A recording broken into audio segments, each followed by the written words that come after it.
பாத யாத்திரை போகிறவங்க அப்ப உள்ள காலத்துல இருந்து போறாங்க. இப்ப காவடி எடுத்துட்டு போறாங்க.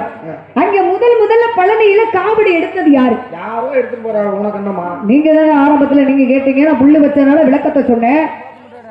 முதல்ல பழனிக்கு முருகப்பெருமானுக்காக காவடியா சுமந்துட்டு போனாங்களா? அங்க என்ன நடந்தது? பழனியில என்ன ஒரு சிறப்பு தெரியலமா? விட்டுருமா? தெரியலன்னா நான் பேசாம இருக்க மாட்டேன்ல. நல்ல விவரமான ஆளு விவரத்தை கேட்கணும். இல்ல தெரியலையா பேசாம நடைய கட்டுங்க. எங்க நீங்க எங்க நடைய கட்டணும்ன்றீங்க? நான் அதாவது 1.5 மணி நேரத்துக்கு என்னால ஒரு இடத்துல இல்ல, தூங்குறவனை எழுப்பி விடலாம். சரி, தூங்குற மாதிரி நடிக்கிறவங்களை மட்டும் எழுப்பவே கூடாது. அதுக்காக இப்ப என்ன சொல்ல வரீங்க? இப்ப நீங்க நடிக்கிறீங்கன்னு நினைக்கிறேன். நடிக்கத்தானே வந்திருக்கிறோம். அதுக்காக நீங்க தெரியாத மாதிரி நடிக்க கூடாது. கேள்வின்னு ஒண்ணு இருந்தா பதில்னு ஒண்ணு இருக்கணும். பதில் ஒன்றா இருக்கணும், கேள்வியும் ஒன்றாக இருக்கணும். அது சரியா வருமா? முதல்ல பழனியில முருகப்பெருமானுக்கு காவடியா எடுத்துட்டு போனது, அது எடுத்ததுனால பழனிக்கு என்ன ஒரு சிறப்பு? அதுமா அகத்திய மாமுனிவர் அப்படிவர் என்ன பண்றாரு? கைலாய மலை அப்படின்னா கைலயங்கிரி. கிரி என்றாலே மலை தானே. ஆக கைலயங்கிரியில இருக்கக்கூடிய சிவகிரி சக்திகிரி அப்படின்னு 2 மலையை எடுத்துக்கிட்டு வர சொல்றாரு. யாருக்கிட்ட? இடும்பாசுரன் அப்படின்னு சொல்லக்கூடிய ஒரு அசுரன். இடுமன், அதாவது இப்ப இடும்பாசுரன் அவன் அசுரன். அவனோட மனைவி யாரு? இடும்பி. ஆனா இவர் போனவர் தனியாக போனாரு கிடையாது. இல்ல தன்னோட மனைவியும் கூட்டி போனாரு. 2 பேரும் போனாரு. போயிட்டு அந்த வடம் என்றால் அந்த கம்பு, அந்த வடத்தோட பேர் என்ன தெரியுமா? கடம்ப வடம். கடம்ப வடம்னு சொல்லக்கூடிய கம்புல ஒரு முனையில சிவகிரியையும் மறுமுனையில சக்திகிரியையும் தூக்கிட்டு வர்றாரு.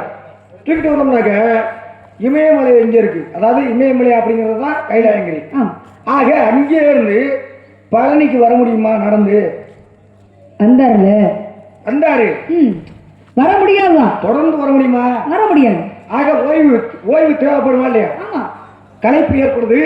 அந்த களைப்பை ஆறி விட்டு பிறகு தூக்கிட்டு போவான் அப்படின்னு ஒரு இடத்துல வைக்கிறாரு. வச்சுவிட்டு மறுபடியும் தூக்குறாரு. தூக்குனா இந்த சிவகிரி அப்படின்னு சொல்லக்கூடிய மலை மேல வந்துருச்சு. ஆனா அந்த சக்திகிரி வரல. ஏன் வரல? ஏன் வரலைன்னா அந்த சக்திகிரி மேல யார் இருந்தா? ஒரு சின்ன பையன் மலை மேல ஏறி அமர்ந்திருந்தான். கோவணத்தோட கையில 2 தாங்கி அங்க நிக்கிறாரு. நின்று உடனே இடும்பாசுரன், ஏண்டாடே நீ நிக்கிறதுனாலதான் இந்த மலையை என்னால தூக்க முடியல, நீ இறங்கி வாடா அப்படின்னு சொன்ன உடனே இடும்பாசுரன் என்ன பண்றான்?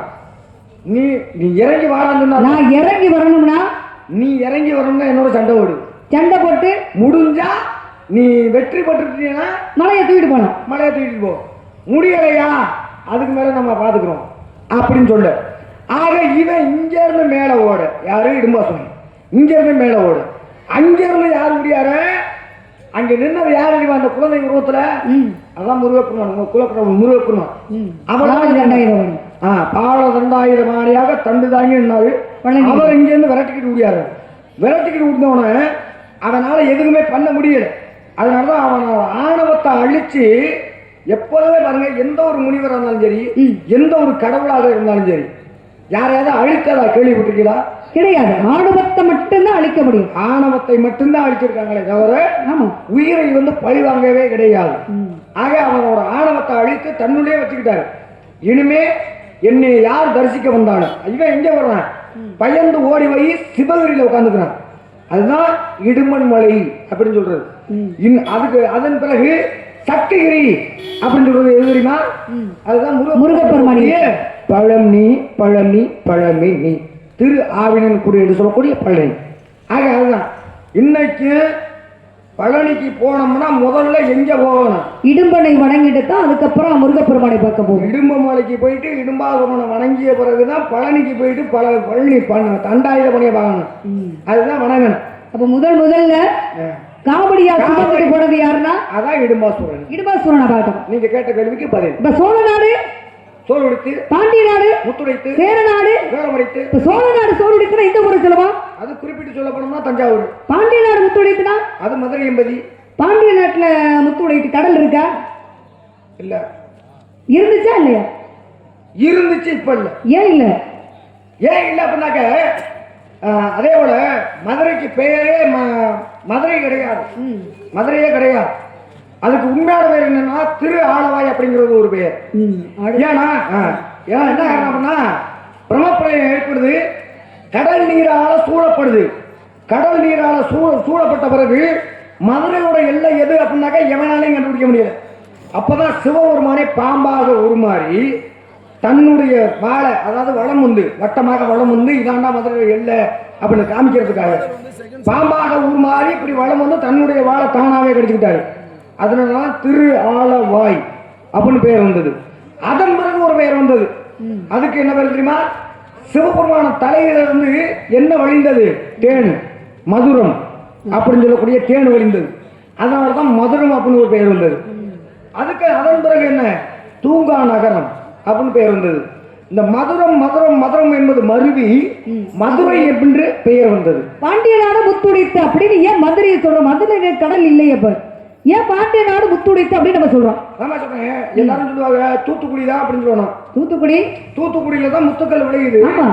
அதை விற்பனை செய்கின்ற இடம் எது? மதுரை. மதுரை. ஆனா நான் இப்ப சொன்ன கதைக்கு என்ன காரணம்? பாண்டிய நாடு முத்துடைத்து மதுரையில அப்ப கடல் இருந்திருக்கு. ஆனா இப்ப இல்ல. இப்ப கிடையாது. சேரநாடு வேலமுடித்து. சேரநாடு வேலமுடித்து எந்த ஊரு சொல்லுவோம்? அதான் கேரள மாநிலம். என்ன காரணம்? என்ன காரணம்னா யானைகள் அதிகமாக இருக்கக்கூடிய பகுதி இது கேரள மாநிலம். ஆமா. அதனாலதான் சேரநாடு வேலமுடித்து. வேலம் என்றால் என்ன? தந்தம். அந்த தந்தங்கள் யானை இருந்தா தானே தந்தம் இருக்கு. ஆமா. அந்த தந்தத்தையும் விற்பனை செய்யக்கூடிய பகுதி எது? அதுதான் கேரள மாநிலம். அதனாலதான் வேலமுடித்து. இப்ப நாரத மகரிஷி நீங்க இந்த இடத்துக்கு வந்திருக்கீங்க. ஒவ்வொரு இடம் போனதுனால ஒவ்வொரு இடம் சிறப்படைஞ்சிச்சு. இப்ப அனுசியா தேவிட்ட வந்து நீங்க இரும்பு அன்பு கடலை கொடுத்ததுனால அன்றைக்கு வந்து கருப்பு கரைச்சி என்ற பெயர் சிறப்பு பெற்று அனுசியா தேவி விளங்கினா. அது மட்டுமா தத்தாத்திரை அப்படின்னு சொல்லக்கூடிய ஒரு தெய்வமே உருவானது. ஒரு உடலும் 3 தலையும் தத்தாத்திரை என்று சொல்லக்கூடிய ஒரு தெய்வம் உருவானது. சாமுத்திரமே தீர்க்க சிவங்களை வாழ்ந்தார். எந்த பெண்ணும் செய்யக்கூடிய காரியத்தை ஒரு மனிதர் இறந்தாத்தான் சொர்க்கத்துக்கே போக முடியும். ஆனா சாமுத்திரி தன்னோட கணவன் உயிரையே இவங்கரமான போராடி தன்னோட கணவன் உயிரை வீட்டுக்கு கொண்டு வந்தார். அப்படியெல்லாம் காரணம் இருக்கு. அது மட்டும் இல்லாம திருச்செங்க அப்படின்னு சொல்லக்கூடிய ஒரு யாரு? அர்ச்சனோட அப்பா. அர்ச்சனோட அப்பா அவருக்கு தனிப்பட்ட ஒரு சொர்க்கத்தை பார்க்கணும் நினைச்சாரு. அது இறப்பதற்கு முன்பாக நான் சொர்க்கத்துக்கு போகணும்னு ஆசைப்படுறாரு. என்ன என்ன காரணம்னா பாருங்களேன், ஒரே ஒரு சிறிய விஷயம். துர்வாச முனிவருக்கும் விஸ்வாமித்திரருக்கும் ஒரு சின்ன வித்தியாசம் இருக்கு. துர்வாச முனிவர் வந்து யோசிக்க மாட்டாரு. உடனே சாப்பிடுவார். ஆமா. ஆனா விஸ்வாமித்திரர் அப்படி இல்ல. யோசிக்க சாப்பிடுவார். ஆக விஸ்வாமித்திரர் தன்மை என்னன்னா அவர் காமம் கொடுக்க கொடுக்க கொடுக்க கொடுக்க அவர் தம வடிவம் குறையும். ஆனா துர்வாசர் அப்படியா? அவர் எவ்வளவு சாமம் கொடுக்குறாரோ அவ்வளவுக்கு அவர் தன்மை வந்து அதிகரிச்சுட்டு தான் போயிட்டு இருக்குமே தவிர குறையா. அதுதான் காரணம். அதனாலதான் திருச்செந்தூருக்கு தனிப்பட்ட ஒரு சொர்க்கமே அமைச்சு கொடுத்தாரு. யாரு? விஸ்வாமித்திரர். விஸ்வாமித்திரருக்கு உண்மையான பேர் என்ன? கௌசிகர். ஆமா. ஒரு மனிதன் இருந்தா தானே சொர்க்கத்துக்கு போக முடியும். ஆனா இரட்டாமலே சொர்க்கத்துக்கு போனது திருச்செந்தூர். அதே நேரத்துல இன்னொருத்தர் போயிருக்காரு. யாரு? யாருமா போன? தர்மன் போனாரா இல்லையா? தர்மம் மட்டுமா போனா? தர்மனோட வளர்த்த நாயும் ஒன்று போனது. அதையும் சேர்த்து தர்ம தேவதை என்று சொல்லக்கூடிய மகாபாரதத்துல வந்து ஒரு யுத்தத்துல வந்து என்ன நடக்கக்கூடாது, யுத்தம் எந்த நேரத்தில் நடக்கணும். ஒரு போர் நடக்குது. ஒரு போர் நடக்கும் போது என்ன வந்து நம்ம வந்து ஆயுதங்களை ஏற்கக்கூடாது, என்ன காரணத்துக்காக ஏற்கக்கூடாது. ஒரு நிர்வாகமா இருந்தா நிராயுத பாணியாக இருந்தோம்னாக்க அவனை வந்து தாக்கவே கூடாது. என்ன காரணம்? என்ன காரணம்னா அதான் போர் நியதி. நிராயுத பாணியாக யார் நிற்கிறாங்களோ அவங்களை வந்து அடிக்கக்கூடாது அப்படிங்கிறது போர் நியதி. நிராயுத பாணியா இருந்தா எந்த ஆயுதமும் இல்லாமல் வந்து யாரையும் கொல்லக்கூடாது. அதுக்கு பேர் தான் நிராயுத பாணிங்கிறது. கர்ணனை கொன்றது யாரு? கர்ணனை கொன்றது நிறைய பேர் கொண்டாங்க. நிறைய பேர் கொண்டாங்க. அம்பு விட்டது யாருன்னா அர்ஜுனன். அர்ஜுனன் தான் கொண்டான். அர்ஜுனன் தான் அம்பு விட்டான். அப்ப அர்ஜுனன் தான் கொண்டாரு. ஆமா. எப்படி கொண்டாரு? அது நாகாஸ்திரத்தை வந்து பயன்படுத்தக்கூடாது. நாகாஸ்திரம் முதல்ல எப்படி வந்துச்சு தெரியுமா? காண்டிப வனம் அப்படின்னு சொல்லக்கூடிய ஒரு வனம். அந்த வனத்தை வந்து அழிக்கிறான். யாரு? அர்ஜுனன். எதால அழிக்கிறான்? அக்னியால அழிக்கிறான். அது அக்னி வந்து துணை வந்துச்சு, வர்ணவானும் துணை வந்தாங்க. ஆக அந்த வனத்துக்குள்ள இருக்கக்கூடியது அசுவசேனன் அப்படின்னு சொல்லக்கூடிய ஒரு பாம்பு. அந்த பாம்பாகப்படுத்த என்ன பண்ணுது? தன்னுடைய குட்டிகள்லாம் என்ன பண்ணுது? வெளியில கொண்டுட்டு விட்டுருது. வெளியில கொண்டுட்டு விட்டோம்னா அந்த பாம்பு மட்டும் இறந்து போயிருது. அசுவசேனம் அந்த பாம்புக்கு பேரு. அசுவசேனம் அப்படின்னு சொல்லக்கூடிய பாம்பு தான் நாகாஸ்திரமாக யார்கிட்ட போய் சரணம் இருந்தது? கர்ணன். ஏன்னா கர்ணன் தான் அர்ஜுனனுக்கு எதிரி அப்படிங்கிறது அந்த பாம்புக்கு தெரியும். சரி. ஆக நாகாஸ்திரமாக நான் இருக்கேன் அவனா நாகாஸ்திரத்தை வந்து அர்ஜுன மேல வந்து ஒரு முறைக்கு மேல பயன்படுத்தக்கூடாது அப்படின்னு கேட்டது யாரு? குந்தி தேவி. குந்தி பிரிதை என்று சொல்லக்கூடிய குந்தி தேவி அவங்க தான் கேட்டாங்க. ஒரு முறைக்கு மேல மறுமுறை பயன்படுத்தக்கூடாதுன்னு சொன்னார். ஏன் என்ன காரணம்? ஒன்று வல்லசாலியா இருந்தா கர்ணன் தானே. அது சரி, திறமையான சாலினா அவன் தானே. மகாபாரதத்துல வந்து கர்ணனாகப்பட்டவன் பிறந்ததுல இருந்து கஷ்டத்தை தான் அனுபவிச்சான். ஏன் வந்து அவன் வம்சமே இல்ல. என்ன காரணம்? பிறப்புல என்னவா பிறந்தா? அசுரனாக பிறந்தான். இப்ப பேசலாம், நிறைய பேசலாம். விவரம் கேட்டா விவரம் வரும். இப்ப ஆரம்பத்துல ஒரு புள்ளி வச்சுங்க. நீங்க நினைக்கிறேன் பெண்களுக்கு சீதனம் கொடுத்து விடுவான். பெண்கள் வந்து சீதனம் கொடுக்கறதுல பயன்படுத்தாத ஒரு பொருள் என்ன பொருள் அப்படின்னா சாகுற வரையும் பயன்படுத்த மாட்டாங்க. சரி, அது என்ன காரணம் அப்படின்னாக்க பெண்கள் பிறக்கின்ற பொழுது எந்த மண்ணில் பிறக்கிறாளோ ஆனா இருந்தாலும் சரி பெண்ணா இருந்தாலும் சரி அந்த பிறந்த மண்ணை வந்து என்ன பண்ணுவாங்க? முடிஞ்சு வச்சிருப்பாங்களா இல்லையா? முடிஞ்சு வச்சிருப்பாங்க. அந்த தொட்டில கட்டி வச்சிருப்பாங்க. உண்டாலையா கட்டி வச்சிருப்பாங்க. அதே போல அந்த மண்ணை வந்து பெண்ணு வந்து இன்னொரு இடத்துக்கு போகுதுன்னு வைங்களேன். திருமணம் புகுந்த வீட்டுக்கு போவாங்க. புகுந்த வீட்டுக்கு போகின்ற பொழுது இந்த மாப்பிள்ளையோட அக்காவோ தங்கச்சியோ, அதாவது நாத்தனாமார்கள் என்ன பண்ணுவாங்கன்னா அந்த பெண்ணோட முந்தானையில முடிச்சு விடுவாங்க. முடிச்சு விட்டு அனுப்பிவிடுவாங்க. அனுப்பிவிட்ட உடனே அதாவது இந்த பெண்ணழைப்பு விழா அப்படின்னு சொல்லுவாங்கல்ல, அந்த இரவு இந்த மாதிரி கட்டி அனுப்பிடுவாங்க. மண்ணை யாராவது திங்க முடியுமா? யாரும் திங்க மாட்டாங்க. திங்க முடியும். யாரும் திங்க முடியாது. ஒரு உயிர் போக போகுது அப்படின்னாக்க காசு மேல வந்து ஆசை இருந்துச்சுன்னா காசை கரைச்சி ஊத்துவாங்க. காசு அப்படி உரசி அதை நாக்கில் வச்சோம்னா உயிர் வேறு. ஆமா, யாரு பாசமா இருக்கலாம் அவங்க வந்து பால் ஊற்றினா அவங்களோட உயிர் பிரிஞ்சிடும். ஆக இதே போல ஒரு பெண்ணுக்கு வந்து புகுந்த வீட்டு அதாவது பிறந்த வீட்டு பாசம் இருக்குமா இல்லையா? இருக்கும்ல. அப்பதான் என்ன பண்ணுவாங்கன்னா அதையும் அந்த அம்மா பயன்படுத்த மாட்டாங்க. பக்கத்துல இருக்கிறவங்க தான் என்ன பண்ணுவாங்க, அந்த மண்ணு மயனும் இல்லன்னா தன்னோட காரணம் மொத்தம் அந்த பெண்ணை பயன்படுத்த மாட்டாங்க. மற்றவங்க யாரோ ஒரு ஆளு அந்த மண்ணை எடுத்த ஒரு நாட்கள் வைப்பாக உயிர் வேறு. ஆக அந்த பெண்ணு பயன்படுத்தல. இது காரணம். இதுதான் காரணம். அந்த காலத்துல எல்லா பகுதியிலையும் நடந்தது.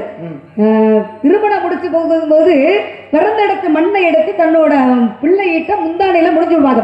பிறந்த இடத்துல இருந்து இவ்வளவு நாளா எவ்வளவு பெருமையை காப்பாத்தினியோ அதே போல இந்த பிறந்த இடத்து மண்ணை புகுந்த வீட்லயும் நீ எப்போதும் பெருமையா சேர்க்கணும்னு சொல்லி பிறந்த இடத்து மண்ணை கொண்டு போய் புதுசரையில எப்போதும் வச்சிருப்பாங்க. இது அதாவது இது பெரும்பாலும் இப்போ நடக்குதா என்ன தெரியல. ஆனா இந்த பகுதி எங்க பகுதியில் நடக்குது. இன்னும் ஒரு காஞ்சிபுரம் மாவட்டம் அது இன்றைக்கு அளவும் நடக்குது. எங்க பகுதியில நடக்கிறது படிச்சதுதான். வந்த காரணங்கள் புராணத்துல படிச்சதுதான். வந்த காரணங்கள் பேசணும்னு ஆசையா தான் இருக்கு. வர வேண்டிய ஆளு வரணும். அடுத்து நீங்க வாங்க 2 மணிக்கு சொன்னீங்க. நீங்களா நானும் பார்ப்போம். பேசக்கூடிய ஆளுக்கு வந்தா தான் பேசணும். வந்த காரணங்கள் தங்க விளக்கா இருந்தாலும் தூண்டுகள் ஒன்று வேணும். தூண்டுகோல் இருந்தா தான் அந்த தங்க விளக்கா இருந்தாலும் எரியும். விளக்கு வைக்கிறோம். விளக்கு ஏன் விளக்கு ஏத்துறோம் பெண்கள் புகுந்த வீட்டுல இருந்து? எப்படி என்னவா வந்துட்டீங்களா? சரி இருக்கட்டும். இன்னொரு நாள் இந்த பகுதிக்கு வருவோம். நீங்க சொன்னது போலவே 2 மணிக்கு சந்திக்கிறோம். 2 மணிக்கு சந்திச்சு 3:30 மணி வரையும் பேசுவோம். உங்களோட விவரம் என்ன, என்னோட விவரம் என்ன அப்படிங்கிறத காமிப்போம். இப்ப எதுக்காக வந்திருக்கீங்க தெரியுமா? என்ன காரணத்துக்காக வந்திருக்கீங்க? நான் தாமா உனக்கு புருஷன். நீங்க அதுக்கெல்லாம் சரிப்பட்டு வர மாட்டீங்க. நீங்க தான் நான் தான் புருஷன் சொல்லி நீங்க கல்யாணம் பண்ணிக்க மாட்டீங்களா? உங்களுக்கு தான் 3 கிடையாது. மண்ணாசை, பொன்னாசை, பொருளாசை, 3 ஆசை வெறுத்தவர் நீங்க. என்ன கல்யாணம் பண்ணி என்ன பண்ணுறீங்க? 52 கொண்டாடி கட்டினவன் அது மேல் கணக்கு. 60 புள்ள வச்சவன் அது மேல் கணக்கு. கொஞ்சம் கவனமா இருக்கணும். இங்க கீழ் கணக்கு செல்லாது. எங்க நீங்க இங்க பூலோகத்துல இருந்தது. அதாவது இறந்த காலம், நிகழ்காலம் எல்லாம் நடந்தது கூட உங்களுக்கு நல்லா தெரியும். நடக்க போற காலமும் எனக்கு தெரியும். புருஷனா ஆண்மகன். புருஷனா ஆண்மகன். யாரை பார்த்து வந்திருக்கீங்க? நான் ஆண்மகன் தானே. என்னை போல ஒரு அழகான ஆண்மகனை பார்த்து வந்திருக்கீங்க. வந்தவன சொல்லியிருக்கணும்ல. யாரை பார்த்து வந்திருக்கீங்க? மாப்பிள்ளை பேரை சொல்லுங்க. பிடிச்சா கல்யாணம் பண்ணிக்கிறேன், பிடிக்கலன்னா பிடிக்கலன்னு போறேன். நாளே வரையில சொல்றேன். மாமா பன்னீர் விழிகளிலே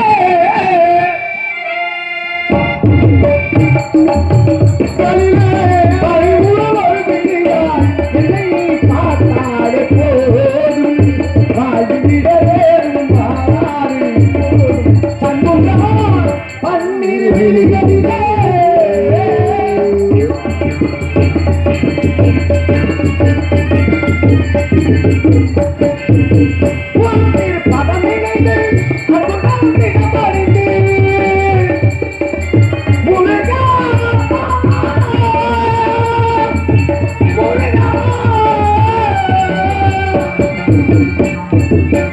ஓரத்தில் பதம் நினைந்து குடத்தினம் பறிந்து இன்னமாய் போற்றும் என்பார் திருவுள்ளம் கனிந்து இன்னமாய் போற்றும் என்பார் உன் திருவுள்ளம் கனிந்து வெளியண்டே அடிவுடன் ஒரு விளையா பார்த்தாலே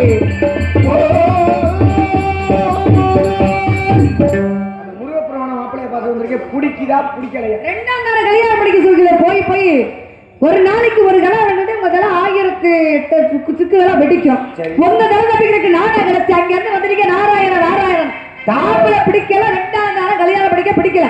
சொல்ல வைத்துக்கலாமா?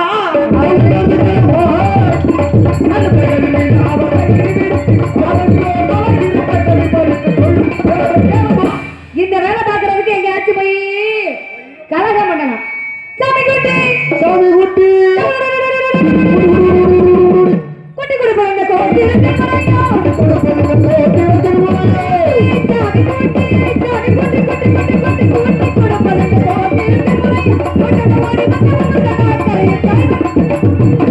பிடிக்கல பேச போக